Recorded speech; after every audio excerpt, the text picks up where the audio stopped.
আজকে আমার দুটো কেকের অর্ডার ছিল হলদির জন্য। এই প্রথমবার আমি রিয়েল গোলাপ দিয়ে কোনো কেকের ডেকোরেশন করছি। তো কাস্টমার তার পছন্দ মতন আমাকে ফটো পাঠিয়েছিল, আর সেটা ছিল হার্ট শেপেরই। বরাবরই হার্ট শেপের কেক করতে আমি একটু বেশি ভয় পাই।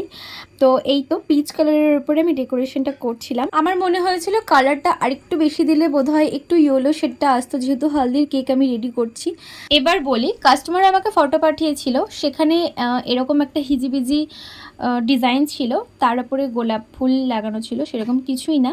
আর আমি ঠিক সেরকমভাবেই করছিলাম। প্রথম ভাবছিলাম যে হয়তো আমার মনের মতন হচ্ছে না বলে আমার ঠিক পছন্দ হচ্ছে না, বাট তারপরেই দেখলাম যে না, একদমই মানাচ্ছে না, এই হার্ট শেপের ওপরে ডিজাইনটা একদমই মানাচ্ছে না। আমি কাস্টমারকে বললাম, তো বললো যে তোমার পছন্দের মতনই করে দাও। তো সবশেষে আমি এই যে কেকটা বানিয়েছি, কেমন হয়েছে জানিও, আর নেক্সট ভিডিওতে তোমাদেরকে সেকেন্ড কেকের ডেকোরেশনটা শেয়ার করবো।